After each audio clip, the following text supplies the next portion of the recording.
Praise the lord. దేవుని యొక్క శక్తి కలిగిన నామానికి మహిమ కలుగును గాక. ఈరోజు దేవుని యొక్క వాగ్దానం సామెతల గ్రంథము 28వ అధ్యాయము 5వ వచనము. దుష్టులు న్యాయము మెట్టిదైనది గ్రహించరు, యెహోవాను ఆశ్రయించువారు సమస్తమును గ్రహించదరు అని వాక్యము సెలవిస్తున్నది.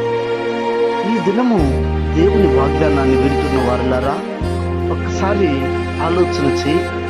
నీవు దేవుణ్ణి ఆశ్రయించున్నావా, లేకపోతే లోకాన్ని ఆశ్రయించున్నావా అన్నదాన్ని ఈ దినము వాగ్దానం చేత వాక్యము అనే త్రాసులో నిన్ను నీవు కూర్చుకో, సవరించుకో, చూసుకో.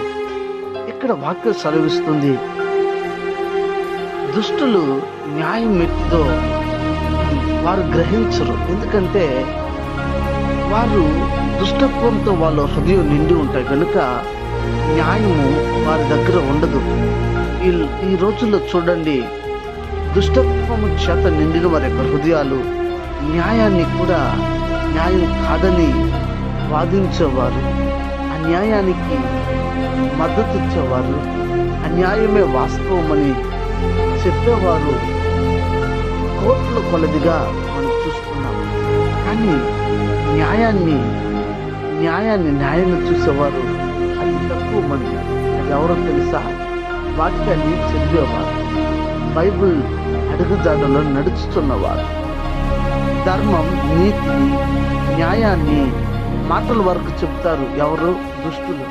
కానీ పాటించరు, అస్సలు పాటించరు. కానీ యెహోవాని ఆశ్రయించేవారు వాటిని గ్రహిస్తారనే అక్కడ రాయబడి ఉన్నది. నిజమే, దేవుడిని ఆశ్రయించిన వారికే అది గ్రహించగలిగే శక్తి అనేది ఉంది. కారణం ఏంటంటే దేవుని మనసు, దేవుని ఆలోచన ఆ మనిషికి ఉంటుంది, ఆశ్రయించిన వాడికి ఉంటుంది. ఒక్క మాటలో చెప్పాలి అంటే, దుష్టుడిని ఆశ్రయించిన వాడికి దుష్టబుద్ధి ఉంటుంది, దుర్బుద్ధి ఉంటుంది, దేవునికి ఇష్టం లేని ఆలోచనలు, క్రియలు, తలంపులే ఉంటాయి. కానీ దేవుడిని ఆశ్రయించిన వాడికి ఆయన వలె ఆలోచన, ఆయనలాగే బలము, ఆయనలాగే జీవితాన్ని ఉంటుంది. అంటే పరిశుద్ధత అన్నది దేవునిలో, దుష్టుల్లో ఏమి ఉండదు. కానీ ఈనాడు చాలా మంది దుష్టులతోనే సహవాసం చేస్తున్నారు, దుష్టులతోనే సాంగత్యం చేస్తున్నారు, దుష్టులతోనే సహజీవనం చేస్తున్నారు. కానీ పరిశుద్ధులతో సహవాసం చేయాలంటే చాలా మందికి ఇష్టం ఉండదు. ఎందుకంటే వారు దుష్టులు కనుక పరిశుద్ధులతో ఎలా సహవాసం చేస్తారు? వారు దుర్మార్గులు కనుక దేవుని పిల్లలతో ఎలా సహవాసం చేస్తారు? దురాలోచన కలిగిన వారు కనుక దేవునితో ఎలా సహవాసం చేస్తారు?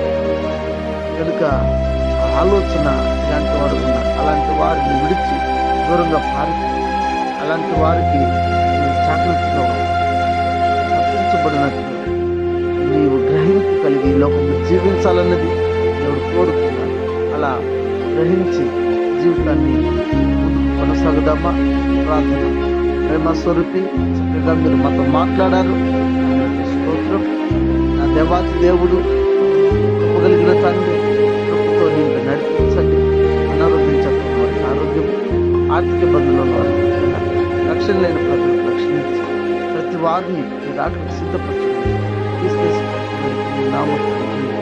ఆమేన్. God bless you. దేవుడు మిమ్మల్ని దీవించండి.